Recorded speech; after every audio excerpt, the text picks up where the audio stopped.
आप लोगों ने कुछ अगर डिबेट्स पढ़ी हो या थोड़ा सा कॉन्स्टिट्यूशन मेकिंग प्रोसेस के बारे में जानकारी हो, हमारी कॉन्स्टिट्यूएंट असेंबली के एक मेंबर थे mister B.N. Rao. He was the constitutional advisor to the constituent assembly. He was otherwise a public servant, but he was a very knowledgeable person. He was appointed as constitutional advisor to the constituent assembly. Now, we in our constitution expressly do not have the due process of law clause. It is there in the American Constitution. But this aspect was debated. Should we have due process of law clause in our constitution or not? B.N. Rao साहब को भेजा गया तमाम दुनिया के देशों में. America गए जस्टिस फ्रैंकफर्टर से,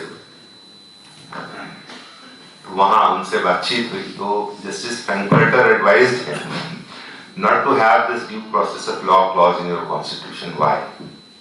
Now, if you read Article 21, it says everyone will have right to life and liberty. Nobody's life or liberty can be taken except according to the law as prescribed by law, except according to the procedure prescribed by law. Now, this procedure prescribed by law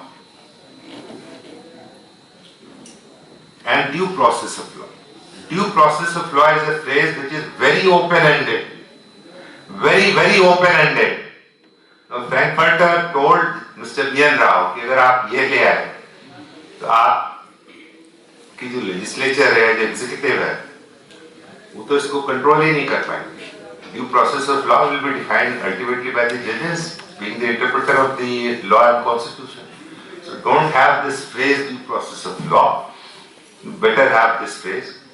Your life and liberty can be curtailed by a procedure prescribed by law. If the legislature makes a law, prescribes a procedure, it can be curtailed. But now our Supreme Court in the due course has almost reached to a stage where we can say that yes, we also have due process of law clause in our constitution by the process of interpretation. If you read the judgments on Article 21. This is one thing I wanted to say. And the lawyer, even the courts, the whole system should approach the bail or anticipatory bail with the basic premise of Article 21. It is of course subject to certain restrictions.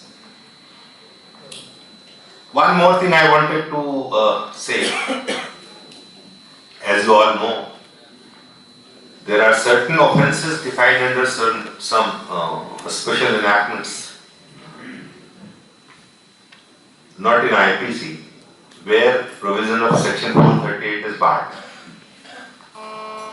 In IPC, so far as the offence which entail the punishment of death, everywhere perhaps 438 is available, but there are certain offences defined some other enactments. That is given in 438 itself. So far as the SC/ST Act is concerned, it is not given in 438. The prohibition is there in SC/ST Act itself. What I am trying to emphasize or point out to you as a lawyer is that once you read any provision of law, you not only learn as to what has been prescribed by the legislature, but then anything provided by the legislature is always subject to interpretation by courts of law. You will come across one judgment by Supreme Court, delivered recently, another by our division bench here, where it has been said, despite the bar under the SC/ST Act, one can move 438 petition in a situation where from the prima facie reading of the recitals made in the FIR, no offence under SC/ST Act is made out. Now these are some,